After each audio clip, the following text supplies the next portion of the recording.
a colaboração de Nilson de Souza Pereira. Esse movimento tem sido propagado com entusiasmo em vários países, tais como Portugal, França, Espanha, Estados Unidos e Paraguai, além de dezenas de cidades brasileiras, sempre impulsionando pelo desejo de contribuir para uma maior harmonia e bem-estar individual e coletivo. Sintonizado com essa proposta de paz, o Papa Francisco, no momento, faz sua importante peregrinação pela África, levando àquele continente sua mensagem de amor fraterno.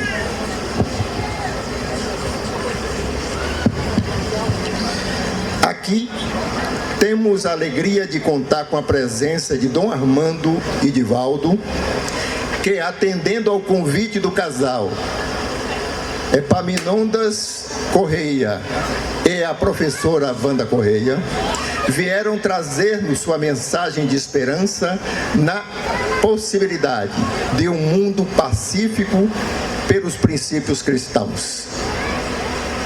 É importante lembrar que Jesus é a figura máxima do amor e da paz.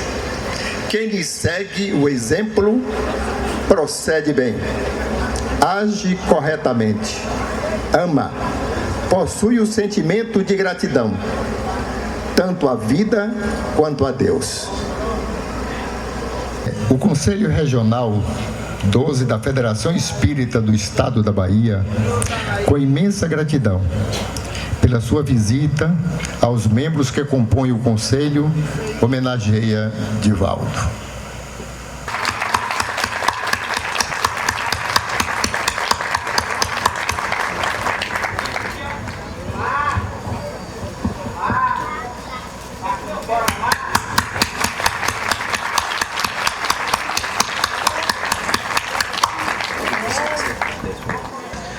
Temos um registro importante a fazer nesse momento. A Câmara Municipal de Vereadores do município de Paramirim, Estado da Bahia, no uso das atribuições que lhe confere o artigo 26 da 27ª da Lei Orgânica Municipal e da Lei Municipal número 143 de 2014, e após deliberação do plenário, decreta: fica concedida a medalha da Ordem do Mérito Legislativo Municipal, prevista na Lei Municipal, da Lei Orgânica do Município, ao senhor Divaldo Pereira Franco, detentor do título de cidadão honorário paramiriense, pelos excelentes e relevantes serviços prestados na área de prestação de serviços voluntários e ou evangelizadores. A presidência desta Casa Legislativa caberá, em acordo com o homenageado e o autor da propositura, marcar data, horário e local para a entrega da honra prevista no artigo anterior em sessão solene. Esse decreto entra em vigor na data de sua publicação. Assinados o presidente Jorge Luiz Magalhães Tanajura, vice-presidente Antônio Marques de Souza, primeiro secretário Antônio Francisco dos Santos Neto e segundo secretário João Batista Rodrigues da Silva.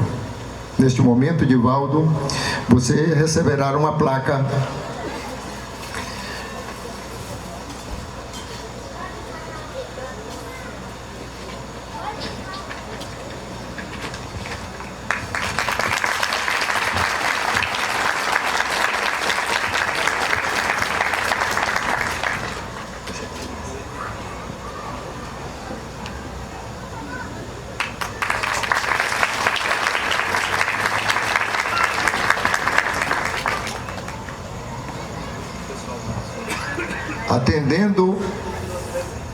Atendendo a solicitação do senhor presidente da Câmara, eu vou ler.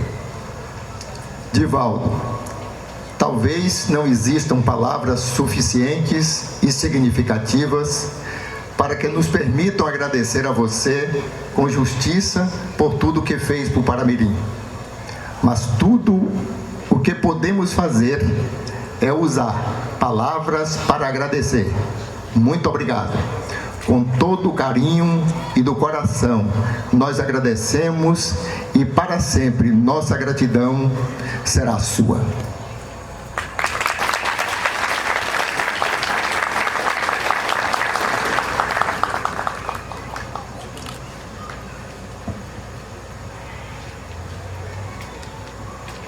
Além disso, Divaldo Franco é médium espírita e divulgador da doutrina, procurando levar sempre a seus ouvintes os ensinamentos evangélicos legados pelo Mestre Jesus.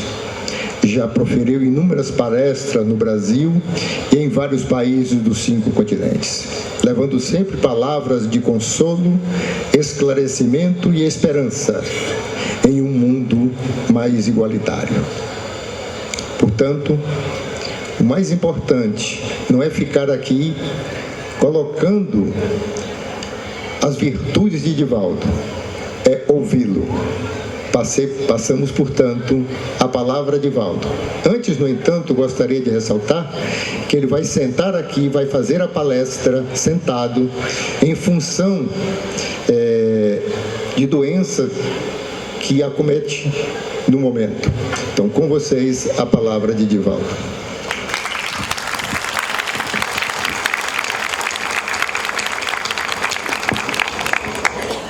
Ilustríssimo senhor prefeito da cidade de Paramirim, nobres autoridades presentes e representadas, eminente mestre, o nobre bispo que nos enriqueceu de lições profundas e de reflexões dignificantes, senhoras, senhores, caras amigas, caros amigos, que permaneça conosco a paz de Jesus. Mohandas Karamchand Gandhi escreveu que se o único homem alcançar a mais elevada qualidade de amor, isto é suficiente para neutralizar o ódio de milhões. E ele próprio atingiu um amor de tão excelente qualidade que conseguiu libertar do tacão do Império Britânico 700 milhões de indianos e paquistaneses sem derramar sangue.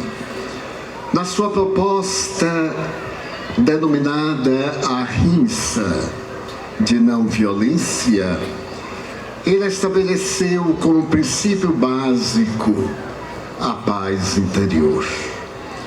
E a paz interior tornou-se tão importante e vital que, na atualidade, é um instrumento de terapia preventiva contra os males que aturdem e infelicitam a nossa sociedade.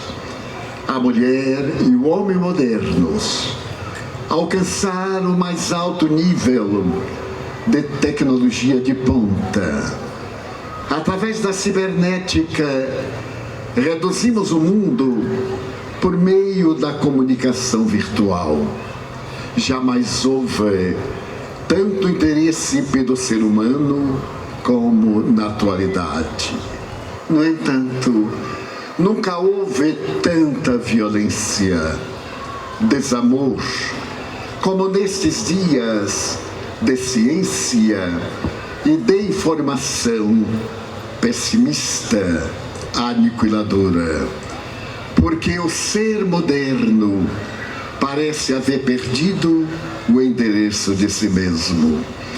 Há 250 anos, na Inglaterra, um grande filósofo teve a ocasião de dizer que o homem e a mulher contemporâneos haviam perdido o endereço de Deus. Mas, na atualidade, além da perda do endereço de Deus, anunciada por Thomas Hardy, o homem e a mulher perderam o endereço de si mesmos. E acompanhando o pensamento do filósofo e teólogo norte-americano Rollo May, encontramos uma sociedade egotista, individualista, consumista e sexista, como se o sentido da vida fosse a alucinação do prazer e de 15 minutos de holofotes. E observamos que a ciência grandiosa que prolongou a existência humana na face da Terra e fez que desaparecessem pandemias perversas, não pôde evitar que a degradação moral do indivíduo, através do sexo e desalinho, apresentasse a AIDS, que na atualidade tem a cifra apavorante de 42 milhões de contaminados, que permanecem contaminando. De quando em quando surgem perspectivas de saúde, de cura misteriosa. A verdade é bem outra. Já se conseguiu naturalmente observar as mutações do vírus, preparar a si mesmo um coquetel para manter o indivíduo em relativa saúde, mas não isento da contaminação da AIDS, que é terrivelmente destruidora. Ao lado dela, fomos surpreendidos nos últimos 20 anos com a pandemia da ebola na África, hoje sob controle, graças à ciência de um notável médico congolês, que pôde agora apresentar possibilidades de aniquilá-la. Mas, simultaneamente, observamos que aquele ser que perdeu o endereço de Deus há 200 e poucos anos na Inglaterra, caminha hoje vazio de significado. A sua existência, segundo o pensamento do notável psiquiatra Viktor Frankl, é uma existência sem objetivo, na qual o indivíduo se pergunta a cada instante: para que eu nasci? Qual é o objetivo da minha vida? O que deverei fazer para poder fruir de paz? Porque a nossa preocupação é ter, reter e jamais ser cada dia melhor do que no anterior. Na história da filosofia, nós vamos encontrar o pensamento hedonista, que a verdadeira felicidade, dizia o grande pensador Epicuro, era ter, porque quem tem pode, quem pode compra, quem compra goza. Dessa maneira, o objetivo essencial do epicurismo era exatamente esse do prazer imediato. Mas a filosofia percebeu que não há prazer que seja duradouro ou em término. Ele é semelhante a um fogo fátuo ou a uma labareda cujo combustível imediatamente se gasta e ato contínuo desaparece. E a doutrina epicurista, de aproximadamente 2.400 anos, foi transformada numa grande frustração. No entanto, observamos que neste momento de grandes teorias filosóficas, particularmente a de Jean-Paul Sartre, depois da Segunda Guerra Mundial, o existencialismo, essa e outras filosofias equivalentes são vazias de sentido, porque não proporcionam harmonia interior, não dão tranquilidade e não fazem que a paz, esse sentimento de harmonia entre o indivíduo e o cosmo, entre o Deus longínquo e o ser propínquo, estabeleça-se de maneira natural. E é por isso que estamos mais ligados aos instintos básicos: comer, dormir, procriar, embora hajamos já atendido a necessidade das emoções, que é a transformação do instinto agressivo, no bom senso, na lógica, no sentimento de humanidade. Porque nós percebemos que o ser humano, diz a antropologia, é um animal eminentemente gregário.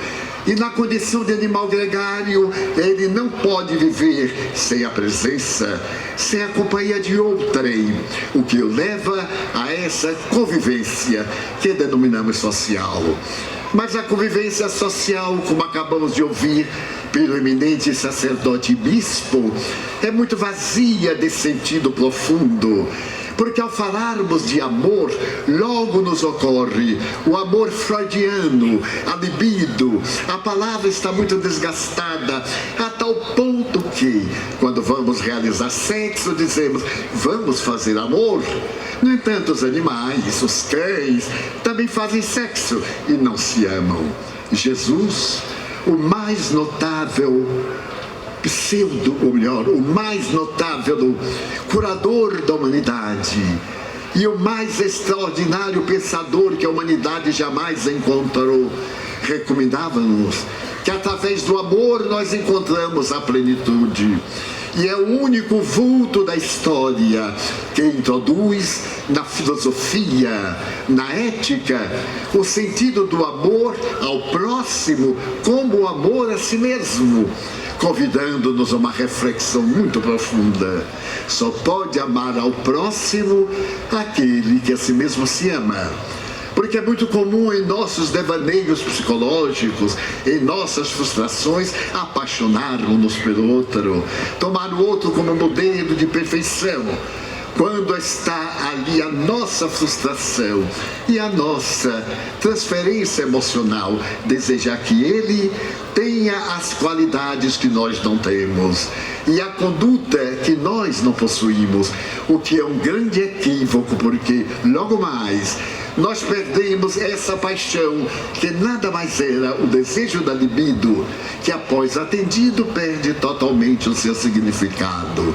Jesus falava a respeito de um amor que transcende, um amor que se expressa no sorriso, na generosidade, no aperto de mão, no olhar, na abnegação, no sacrifício, no holocausto.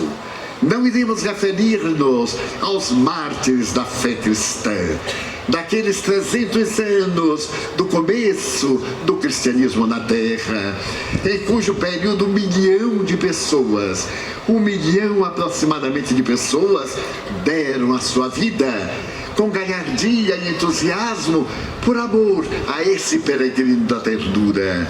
Dizíamos que ele foi o primeiro filósofo a estabelecer o amor como base essencial da vida. Se nós recorrermos a Moisés, muito bem, no Decálogo, ele nos refere o amor a Deus, mas também nos refere o amor a nossos pais. Jesus vai mais além, amar até o inimigo, porque o inimigo é alguém que perdeu o endereço de si mesmo. E o ideal é nós não sermos inimigos de ninguém, sem nos preocuparmos em termos inimigos, porque sempre os teremos, em decorrência das qualidades morais lamentáveis, a inveja, o ciúme, a competitividade doentia. Então pessoas que não gostam de nós, pela lei das afinidades, das simpatias, então voltam-se contra nós, porque percebem nós valores que não têm. E na impossibilidade de subirem para nos igualar, persegue-nos para nos rebaixar. Nunca dê importância a quem não gosta de você. Seja você aquele que ama, aquele que não é inimigo de ninguém. Embora haja pessoas que se fazem seus inimigos, o que não é muito importante, porque o importante é a paz interior. E quando nós temos paz, nós amamos e somos capazes de nos doar uns aos outros com a naturalidade de uma mãe. Eu me recordo de um grande filósofo alemão, Friedrich Nietzsche, que sendo pessimista, materialista, dizia que o verdadeiro amor entre as criaturas deve ser aquele semelhante à mãe pelo seu filho. E mesmo que o filho seja ingrato, esse amor continua. Ou, se por acaso a mãe não é aquele símbolo de devotamento, o filho há de amá-la com gratidão, porque ela lhe permitiu a vida, a existência corporal, para ele evoluir na direção de Deus. E enquanto falava o nosso reverendo e missionário pastor, eu estava me recordando desse estado de abnegação do amor. Porque durante a Segunda Guerra Mundial, nós tivemos a ocasião de ver a calamidade daquilo que chamávamos civilização. Quando terminou a Primeira Guerra Mundial, os estrategistas militares declararam guerra, nunca mais. E, no entanto, a partir de 1939 até 1945, tivemos a guerra mais destruidora da humanidade, cujos efeitos ainda sofremos nos dias de hoje. Os efeitos psicológicos, os efeitos do individualismo, os efeitos das nossas paixões, como dizia o notável filósofo existencialista. Como ter religião? Eu vi nos esgotos de Paris os pais entregarem as filhas aos soldados por uma barra de chocolate. Também eu vi religiosos entregar-se com medo da morte. Onde está a fé? Ele pegou as exceções e transformou em regra geral. Não é responsabilidade da religião o fracasso do indivíduo. É nada mais do que a perda de sentido do indivíduo ante a proposta religiosa. E dessa forma Sartre estabeleceu viver agora, experienciar o prazer agora, porque cai a bomba e tudo se acaba. E em verdade, depois da Segunda Guerra Mundial, repetiu-se a frase: guerra nunca mais. E nós acompanhamos de imediato a guerra na Coreia, a guerra no Sudeste Asiático, a Guerra Fria, a que se referiu Sua Excelência, calamitosa, destrutiva, amarga, e a guerra nos pequenos países, provocada pelas grandes potências que ali estão gastando os seus instrumentos bélicos superados por meio da intriga, da espionagem bem urdida, do poder econômico que produz uma das piores misérias, que é a miséria moral da criatura humana, matriz da miséria econômica, da miséria social, da miséria de qualquer porte. Mas eu dizia que pensava nesse holocausto do amor, e recordo-me, porque eu vivi o período da Segunda Guerra Mundial, eu tenho 92 anos de idade. Naquele período, 1939, eu estava com 12 anos e podia discernir, acompanhar a invasão da pobre Polônia. Logo nos primeiros dias do mês de setembro, invadida pela Rússia, e logo depois invadida pela Alemanha, e o começo da terrível guerra, que deixou esta cifra escandalosa de mais de 40 milhões de vítimas, invariavelmente civil. A guerra que inaugurou os campos de concentração, de trabalhos forçados até a morte e de extermínio, e que colocava na entrada de cada campo uma frase zombeteira: o trabalho dignifica o homem, mas quem estava ali não saia jamais. Não fosse a divina providência ao encerrar em 1945, estaríamos hoje sujeitos a esse materialismo dialético, a esse materialismo marxista, a esse materialismo cruel, feito de indiferença e de vulgaridade para destruir a família, a pátria, a cidadania, como vem logrado, como tem conseguido na pobre Latinoamérica. Então eu me recordo de uma das cenas que mais me sensibilizou, porque tenho tido cuidado de ler tudo quanto se publica em português a respeito dos campos de concentração. E quando a Polônia tombou, a sua religião oficial, o catolicismo, era uma flor sublime no coração das almas. E em uma cidade havia um monastério com 800 sacerdotes. Imediatamente o nazismo fechou e as tropas de elite aprisionaram aqueles homens voltados para Deus, para a humanidade, para a sua transformação moral, para a sua iluminação. E aconteceu que dentre estes havia um verdadeiro apóstolo e foi levado ao cárcere, poliglota, profundo conhecedor da teologia, amante do amor. Eis que estava ele no cárcere e foi transferido para o pior núcleo de isolamento do mundo, Auschwitz. Eu tive a ocasião de visitar o campo de extermínio de Auschwitz, de passar pelas celas imensas, de acompanhar a angústia cravada nas paredes pelas unhas dos pacientes que esperavam o dia da morte. E tive a oportunidade de ver as caçamatas, aqueles buracos feitos, recobertos de cimento e cobertos totalmente, onde eram jogados vivos os inimigos do Estado, os inimigos do regime nazista, para morrer no sol do verão, que chegava ao calor a mais de 60 graus, fome e sede. E esse homem que estava em Auschwitz, no dia da chamada, foram elegidos 10 para as casamatas. E um deles, um polonês relativamente idoso, começou a chorar e a dizer: ó Deus, eu sei que tu existes, dai-me uma outra oportunidade. Eu sei que a guerra vai terminar um dia e eu voltarei a Varsóvia. Eu terei a ocasião de ver os meus familiares ou alguém que não foi destruído nem na guerra, nem nos campos de extermínio. E ele, escutando aquele homem, ele era jovem, era um homem belo, viril, forte e de fé ardente. Ele então, percebendo que aquele homem chorava, ele disse ao chefe do campo: eu dou a minha vida pela dele. Ele tem tanta necessidade de sobreviver, que eu sou muito mais jovem, então eu dou a minha vida no lugar dele. E o homem do campo aqueceu. Então eles trocaram de lugar. E o sacerdote foi jogado naquela caçamata terrível, onde outros estavam também. E ele, recordando-se da grandeza do Evangelho de Jesus e evocando a mãe do Nazareno, disse-lhes: cantemos, cantemos até o momento da morte total.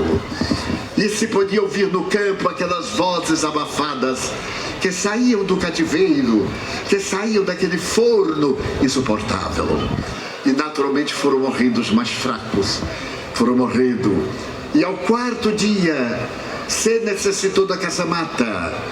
E naturalmente foi encaminhado o médico para dar a injeção fatal em qualquer sobrevivente. E quando desceram a escada, o médico e o outro polonês, para retirar os cadáveres, encontraram-no, o olhar esgazeado, ainda cantando e falando o nome de Deus, porque deu a sua vida por alguém que não conhecia. Era o máximo do exemplo. E o homem que ele foi aplicar a injeção fatal pediu-lhe perdão: é a minha vida ou a sua vida. Se eu não lhe aplicar a injeção terminal, eles me matarão. Então me perdoe. Então ele abriu os olhos, que já estavam desmesuradamente abertos, fragilizado, de estender o braço para receber a droga fatal na artéria, por amor. Então o amor, podemos dizer que é a alma da vida. Quem ama é verdadeiramente feliz. O importante não é ser amado, é amar. É ter a alegria imensa de produzir no organismo os anticorpos, aqueles que proporcionam saúde. Ter a alegria de viver pelo conhecimento de que é a vida depois da vida. A jornada humana é breve, o nascer e o morrer são mudanças de estados vibratórios. E nós retornamos ao lar paterno, porque não há outra explicação para a vida. Como foi citado aqui Albert Einstein, eu me lembro que no ano passado a internet publicou algo que me fez tremer nas estruturas emocionais. Esse homem que em 1905 apresentou ao mundo o primeiro rascunho da teoria da relatividade do tempo e do espaço, o maior gênio do século XX, o mais elevado QI, era um homem generoso. Um dia lhe perguntaram se ele acreditava em Deus, e ele disse quase que numa metáfora: eu não acredito, eu sei. É muito mais importante saber do que crer. Porque hoje nós cremos e amanhã descremos, ou vice-versa. Mas quando nós sabemos, não mudamos, desde que mantenhamos o estado de normalidade fisiológica. Ele sabia que Deus existia. Eu sei. Também disse mais tarde um grande psiquiatra, Carl Gustav Jung, o psiquiatra de Zurique. Eu sei, falando sobre os arquétipos primordiais, o velho, que é a base da nossa existência, ele dizia que sim, ele sabia. E mais tarde, ele vai apresentar no seu livro vermelho algo que se refere a Deus. Mas então, Albert Einstein surpreendeu o mundo com uma carta que foi publicada no ano passado. Ele se houvera casado em 2 núpcias, o que muitos biógrafos ignoravam, não sabiam, tal a descrição da sua vida. Casou-se primeiro com uma física quântica e teve uma filha. Separou-se, casou-se com outra e não abandonou a filha, mantendo com ela uma correspondência de quase 20.000 cartas. Cartas de próprio punho. Numa delas, ele disse: Liesel, eu quero lhe dizer que existe no universo uma força que é a mais poderosa de todas. Quando você publicar isso depois da minha morte, 30 anos depois da minha morte, os meus colegas sábios vão tentar ridicularizar-me. Quando apresentei a teoria da relatividade, eles zombaram e hoje, por unanimidade, todos acreditam na fórmula E igual a teoria grandiosa da nossa eternidade. Então eu quero dizer que existe uma lei, e esta lei, que é a maior de todas, chama-se o amor. O amor é a 5ª lei do universo. Todos sabemos que o universo é sustentado pela teoria da gravidade, pela lei da gravitação, eletromagnetismo, pela lei física quântica forte, pela lei física quântica fraca. Pois eu digo, há uma lei muito maior, que é a lei de amor, que vem de Deus, porque Deus é a causa de todas as coisas. Então este dia, que somente através do amor podemos conceber o universo. Como havia dito João no seu lindo evangelho, Deus é amor. Pode ter uma definição mais profunda do que essa? Então eu faço a paráfrase. Então, se o amor é Deus, Deus é amor. É estabelecido que só existe no universo a lei de amor. E o ódio é o amor que enlouqueceu. E o ciúme é o amor que tem inveja. E a competição é o amor da inferioridade. Porque ainda predomina em nós a manifestação do instinto primário de conservação da vida. Na hora em que a emoção transformar-nos e começarmos a ver em nosso próximo Deus, a sua imagem, o seu pensamento, o psiquismo, nós passaremos a respeitar. Porém, o que me é fascinante nisso é o alto amor. A maioria de nós não gosta de si mesmo. Assevera o citado filósofo Rolomei. Ele disse que a criatura humana tem medo de amar. E quando eu li isso há uns 10 anos, eu digo, eu acho que ele está equivocado, porque eu adoro amar. Eu amo o gato, o cão, a árvore, o menino, até o adversário. Eu acho simpático, porque o adversário nos diz coisas que os amigos não dizem. Eles mentem e nos chamam a atenção para nós não reincidirmos no equívoco. O adversário é nada mais, nada menos do que o fiscal da nossa vida e nos dá um estímulo para não lhe dar o prazer, continuando a errar. É um benfeitor. Então eu devo àqueles que não gostam de mim a oportunidade de ir melhorando-me cada dia. Mas então, dentro desta visão, é necessário que nós amemos. E depois que eu vi isso do filósofo, eu fiz uma enquete. perguntei a vários amigos: você tem medo de amar? Não, Divaldo, não tenho. Eu receio, eu me preocupo. Eu não quero ser controlado pelo amor. Você acha que eu vou deixar ninguém me controlar? Eu digo: mas isso não é amor, isso é desejo. Quando a gente ama, não importa como o outro produza. Se ele é bom, se ele é nobre, se ele é melhor, se nós amamos o indivíduo, não os seus valores, as suas virtudes, nem os seus defeitos. É assim que nós projetamos a nossa imagem no outro, porque eu avalio se eu tenho tanta dificuldade de ser melhor, de não invejar, porque a inveja é muito perversa. Diariamente eu me digo assim: será que eu tenho inveja? E de vez em quando eu me surpreendo, não é com uma inveja, é com uma inveja. Surpreendo a presença sutil. E então eu justifico, não é exatamente inveja, é auto-amor. Eu gostaria de estar naquele lugar. É uma saída filosófica. Então eu sei quanto é difícil lutar contra as más inclinações. Se é difícil para mim, também é difícil para o outro. E como eu reconheço a dificuldade, passo a tolerar melhor o meu próximo. Isso é muito importante em favor da paz.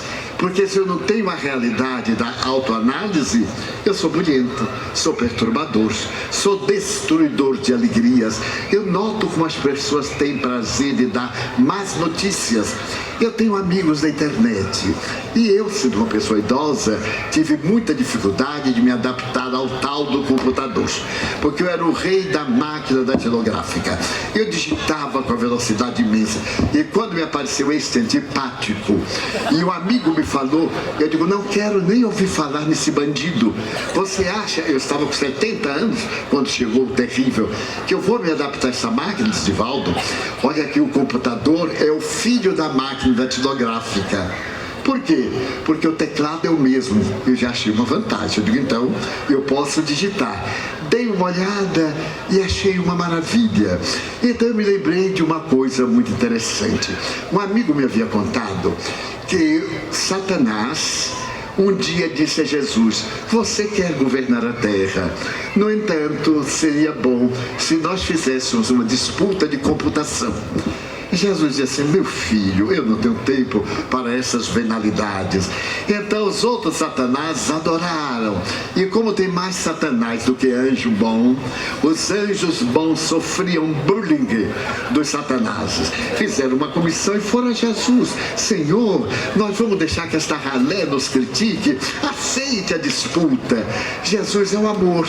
Está bem, vamos ver, eu vou perder, porque eu não sou do tempo da computação. E foi escolhido o melhor auditório do mundo, um auditório em New York, que comporta 200.000 pessoas. E então encheu. De um lado os demônios superlotavam, do outro lado os anjinhos pingando, um aqui, outro ali. E o chefe era Lúcifer. Lúcifer estava com toda a pompa. Deram a Satanás um computador última geração, e a Jesus deram um carro dinossauro meio quebrado, só para ele perder. Mas então Lúcifer disse: quando eu der o sinal, comece a digitar.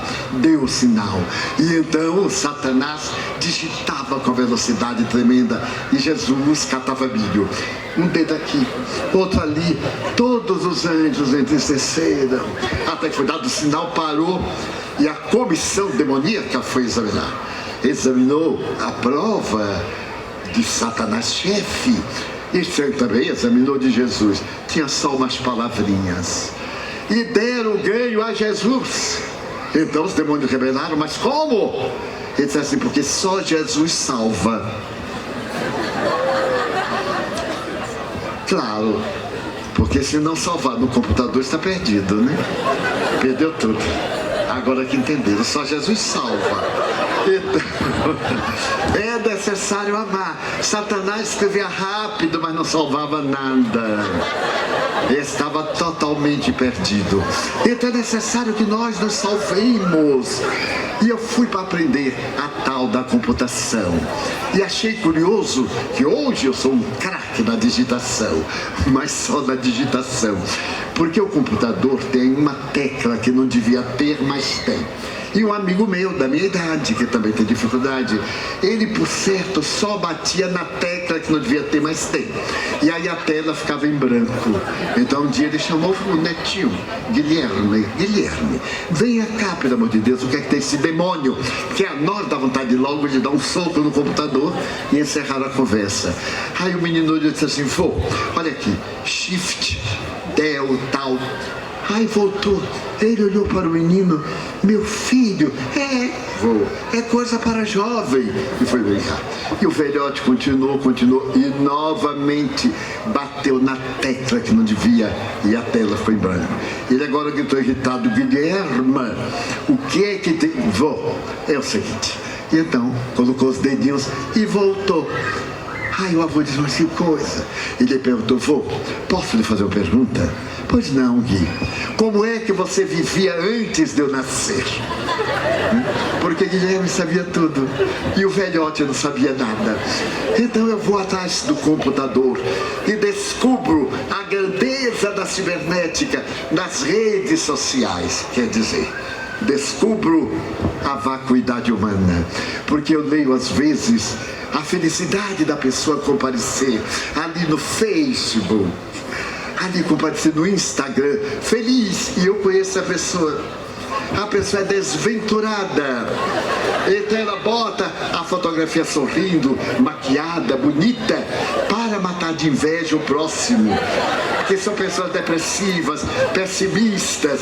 E então diz assim, hoje, 400 curtidas, porque ela não acha um namorado para curtir. Então ela curte lá no computador.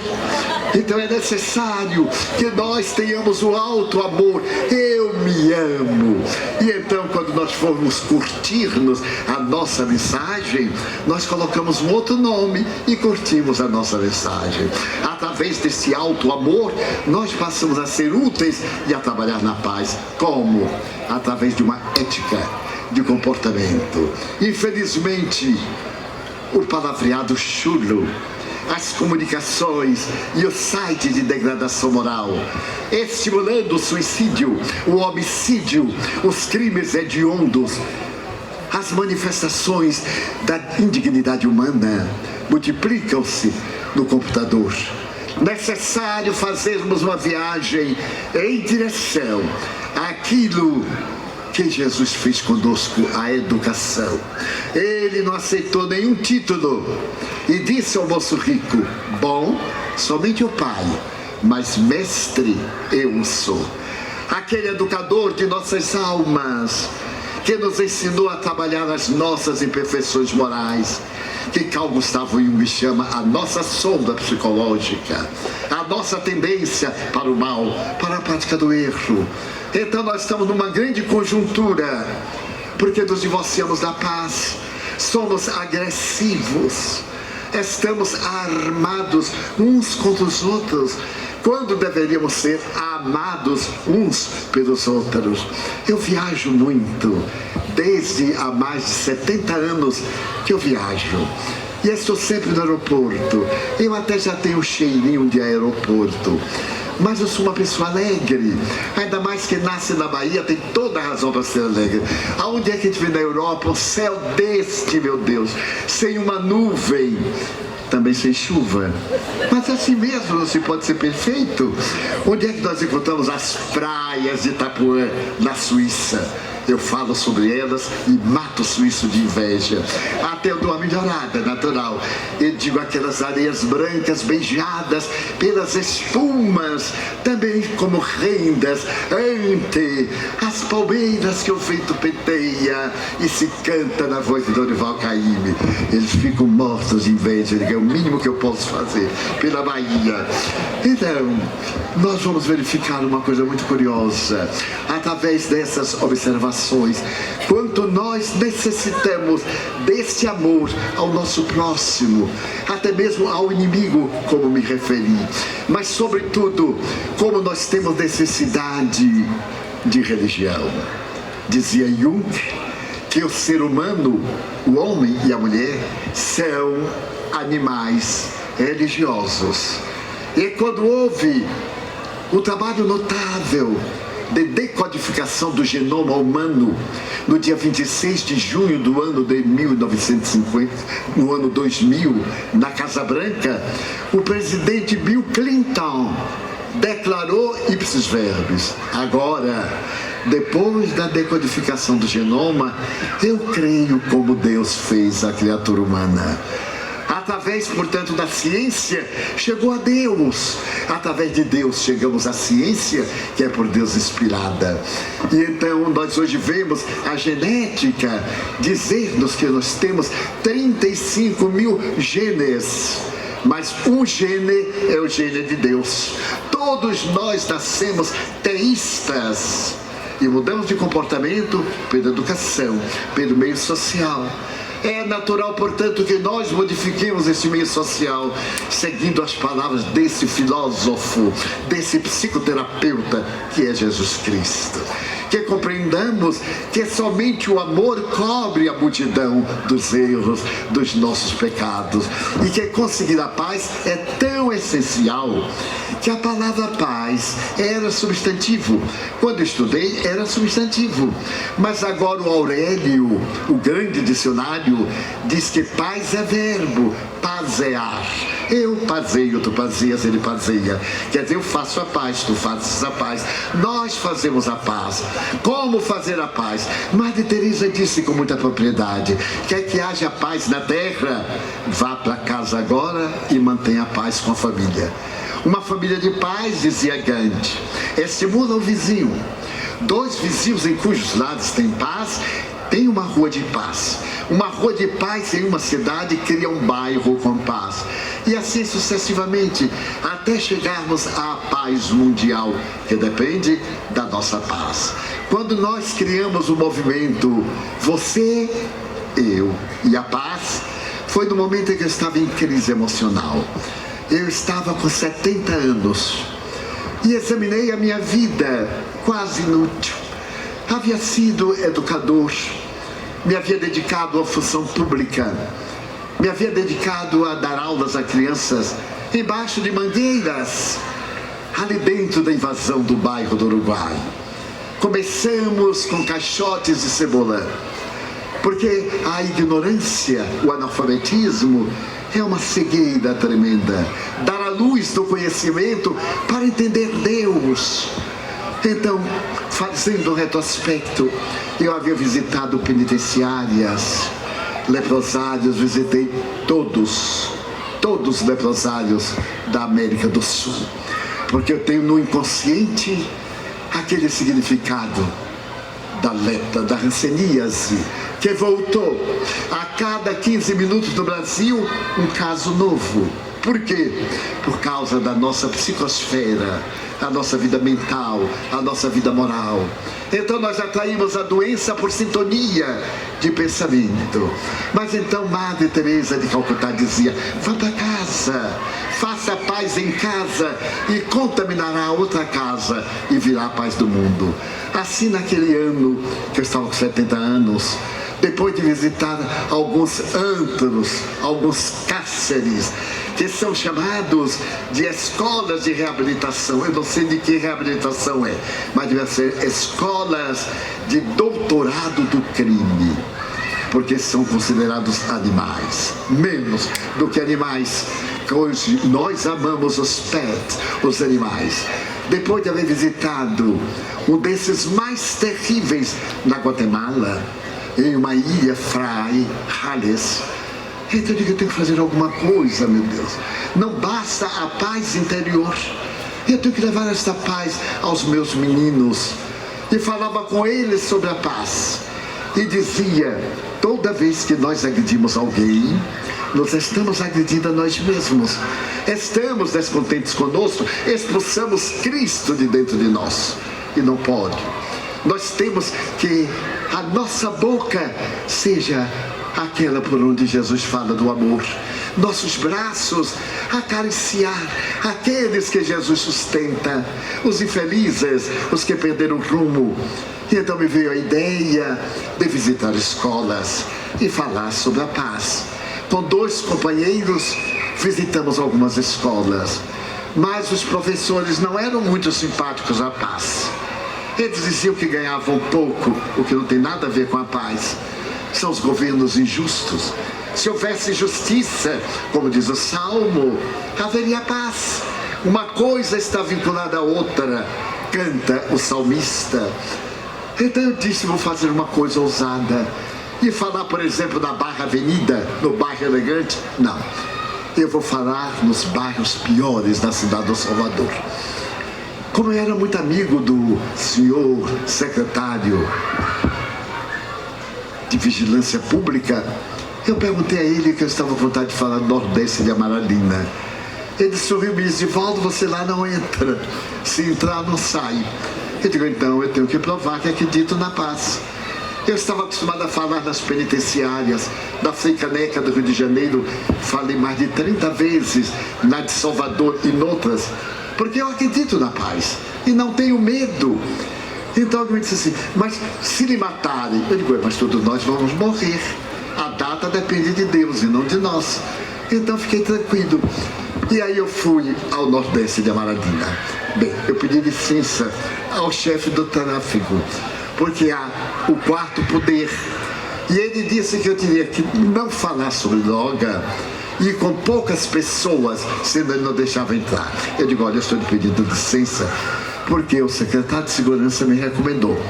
Mas aí eu vou, porque sou cidadão brasileiro, pago imposto. Você queira ou não queira, eu vou mesmo. E daí, qual é o caso? Eu vou e falarei na escola. E então fui, com 8 amigos. Entramos, todo mundo com medo. E eu disse a algumas pessoas ficaram doidas, não tem medo não. Nós necessitamos ter paz aqui. Não necessitamos de prestar contas de nossa vida ao chefe do tráfico. Vamos falar sobre a paz, vamos ficar em paz. E eu disse assim, e se ele lhe matar? Eu digo, o problema dele é Deus. Não é nada comigo. Afinal, Deus é que rege o universo. E falei. Quando eu estava no auge da palestra, eu vi entrar um rapaz com bíceps largos, aquele tipo orangotango de praia, que anda aqueles nós tremendos. Eu achei graça de ser ele. Ele ficou em pé na porta e eu vi as pessoas recuarem nas cadeiras. Eu então dei uma olhada e disse assim, não tenho medo daqueles que podem talvez matar o nosso corpo, mas que não matam as ideias, que não matam a vida. Eu olhei bem para ele, que não matam a vida, porque eles não têm nada, são covardes. Eles vendem a droga, mas não usam a droga, porque sabem que são criminosos, e criminosos covardes. Porque aquele que vai matar alguém na rua corre risco de morrer, e o portador da droga não, fica escondido por detrás dos seus auxiliares e manda crianças matarem crianças. E então falei, eu fico muito pálido quando me emociono. E ele me olhou, fez aquele gesto de Frankenstein, para ver se me ameaçava. Eu medi assim, ele era forte, mas eu também era gordinho. Não era forte, mas era gordinho. Quando eu terminei, eu disse um detalhe, não tenho medo, porque normalmente quem exibe muito músculo tem problema sexual. É da psicologia. Exibe o que lhe falta. Porque quem é, não precisa exibir. Então só que nenhum homem diz, Divaldo, eu sou homem. Eu digo, e daí? Você que sabe ser homem? Não eu. O homem não desmaiou, eu virei o rosto. Quando eu terminei, ele veio, permita-me uma gíria, e me abutuou. Pegou assim e disse, aquilo que você falou foi comigo? Eu disse, foi. E não tem medo de mim? Eu disse, não. Tanto não tenho, que estou lhe dizendo. Ele disse, mas eu posso. Eu digo, não pode nada, meu filho. Você tem aqui a gangue. A sua gangue eu respeito, a você não. Sabe por quê? Porque pra você mostrar que é forte, vamos sair os dois ali, sozinhos. Eu sou faixa preta de jiu-jitsu. Coitado do jiu-jitsu. Ele corre de mim tremendamente. Não é que o homem me olhou e disse assim, você não tem medo de me enfrentar? Eu digo, absolutamente. Na hora H de defesa da vida, até pode ser que ele quebre uns dentes, umas coisas. Porque veja bem, eu sou forte. é que a minha fortaleza é para o bem. Eu nunca briguei com alguém, já tomei até algumas bofetadas. Teve um dia que digo, meu rosto parece tambor de carnaval, porque todo mundo dá um jeito de bater no rosto. Ele terminou rindo e disse, mas seu Divaldo, que interessante. Eu disse, muito interessante. Ficamos amigos. E eu convidei para ele me ouvir no dia 19 de dezembro, que é a data da paz. Ele foi. Quando terminou, ele disse, Divaldo, eu vou largar o tráfico. O senhor me arranja um emprego? Eu digo, emprego não. Ele arranja trabalho. Brasileiro adora emprego e tem horror a trabalho. Eu digo, ele arranja trabalho. Mas que trabalho? Ele quer que você sabe fazer? Ele diz, nada. Eu digo, então um trabalho que vale pouco. Você vai ser ajudante de pedreiro, porque com essa força toda vai carregar, vai fazer a sua ginástica, academia, carregando tijolo, empurrando carrinho de mão. Mas ele riu e perguntou, quanto eu vou ganhar? Salário mínimo. E aonde será? Na mansão do caminho. Ele disse, mas lá eu digo, olha, porque você tem boa porte. Eu vou lhe arranjar algumas amigas minhas que não há jeito de casar. Pode ficar tranquilo que eu dou um jeito. Ficamos amigos. Ele foi, casou, mudou de função. Depois ele montou uma empresa. E hoje ele é um dos meus guarda-costas. Quando nós vamos aos bairros perigosos, ele está sempre a regular distância e fica para mim assim, aquele orangotango longe. Quando a pessoa me abraça demoradamente, ele pergunta assim, manero ou dou um soco? Eu digo, manera. Então a paz é isso. É através da educação que as autoridades, felizmente, estão despertando, porque um povo pacificado é um povo educado. Começa no lar, porque a função da escola não é educar, a função da escola é instruir. O lar educa, a escola instrui, dando exemplo através dos mestres que são educadores. Então nós necessitamos de educar para construir um mundo de paz, um mundo pacífico e pacificador. Quando Wanda e Nondas me falaram que nós íamos ter um encontro com a alma generosa de Paramirim e as almas das cidades vizinhas que eu aprendi a amar, eu confesso que fui tomado por uma grande emoção de poder dizer-vos, às amigas, aos amigos, a esta sociedade que aqui está reunida com paciência e generosidade, que amar é a única solução para a vida. Qualquer drama, qualquer problema, e ter uma religião, uma crença em Deus, a busca em Deus nos eleva. A psiquiatria demonstra que o crente em Deus tem mais saúde do que o não crente. O enfermo por quem se ora melhora mais do que aquele por quem ninguém ora. Mas se eu orar por um doente que também ore, ele terá um salto quântico e ficará mais saudável do que os demais por quem ninguém ora. Então estamos abrindo um horizonte novo no mundo desta era que se inicia. Um mundo novo de paz, de esperança, de alegria, em que a violência partirá envergonhada. E nós no futuro olharemos para esses dias como dias de selvageria, como olhamos para o passado pré-cristão, pós-cristão, e falamos do período dos bárbaros, de Aga Khan, os períodos de Gengis Khan, de Átila, e daqueles que invadiram a Europa nas tribos bárbaras e destruíram a civilização mais de uma vez. Então, nesta noite, para mim, memorável, eu recordo a figura sublime de Jesus, e peço para que pensemos nele, esse amigo que não teve um amigo, esse homem que veio e doou a sua vida a benefício de nós. E ao invés de reclamar, ao invés de queixar, eu sugeriria que nós fizéssemos uma autoanálise agora e víssemos quanto nós somos felizes, como nós temos tesouros inalienáveis aos quais não damos importância. Vamos valorizá-lo. Então diríamos assim, meu Deus, eu gostaria de dizer-te que eu amo a vida, que para mim é bela e é consentida. Muito obrigado, Senhor, por tudo que me deste, por tudo que me dás, pelo ar, pelo pão, pela paz. Muito obrigado pela beleza que os meus olhos veem no altar da natureza. Olhos que fitam o céu, a terra e o mar, que acompanham a ave ligeira que voa fagueira pelo céu de anil e se detém nas flores de todas as cores, que embeleza o jardim da vida.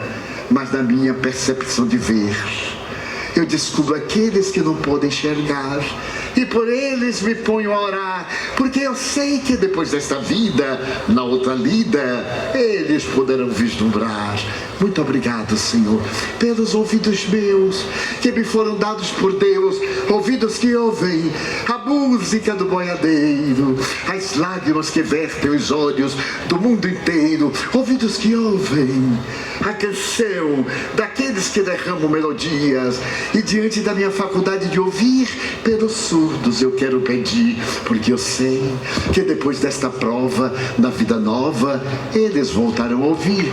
Muito obrigado pela minha voz, pela sua voz, pela voz que ama, que canta, que alfabetiza, que ilumina, que exalteia uma canção, e o teu nome dulce da emoção.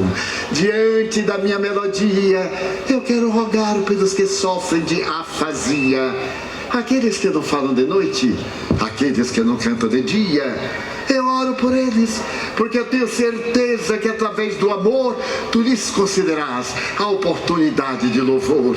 Muito obrigado, Senhor, pelas minhas mãos, mãos que aram, mãos dos adeusas, mãos que retiram angústia, mãos que valorizam vidas, que atendem a velhice, a dor, o desamor, pelas mãos que no seio embalam o filho de um corpo perfeito, alheio, sem receio, e pelos pés que me levam a andar sem reclamar. Muito obrigado, Senhor, porque eu posso bailar diante do meu corpo perfeito. Eu te quero louvar, porque eu vejo na terra aleijados, paralisados, que se não podem movimentar. Eu oro por eles, porque eu sei que um dia eles também bailarão na tua misericórdia e salvação. Muito obrigado, por fim, pelo meu lar. É tão maravilhoso ter um lar. Não é importante se este lar é um duplex, se é um ninho, uma casa no caminho, um bangalô, seja o que for, mas que dentro dele exista a presença do amor de mãe ou de pai, de mulher ou de marido, de parceiro ou de irmão, alguém que me dê a mão, porque é muito triste viver na solidão. Mas se eu a ninguém tiver para me ajudar, nem o teto para me guardar, nem a presença de um cão ou de um gato para me acompanhar, nem assim reclamarei, porque eu te direi: obrigado, Senhor, porque eu nasci. Obrigado, Senhor, porque eu creio em ti, pelo teu amor. Obrigado, Senhor, pela sua atenção. Obrigado, Senhor Deus.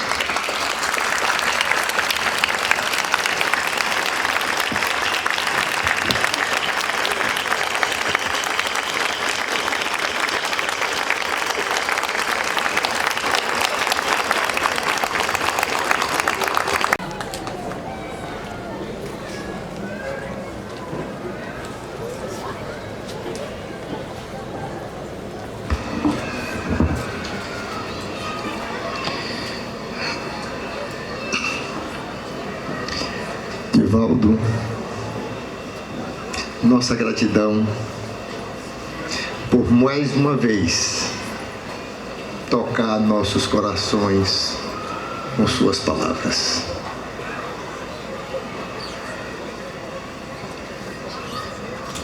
Agradecemos de coração a cada uma das muitas pessoas que colaboraram para que esse evento fosse realizado. E desejamos que Jesus os abençoe por sua generosidade.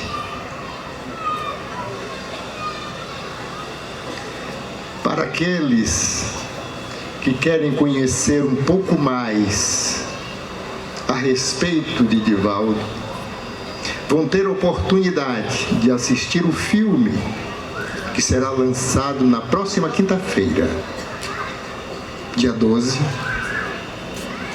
Portanto, quinta-feira próxima. Então, estão todos convidados a assistirem o filme que será lançado proximamente.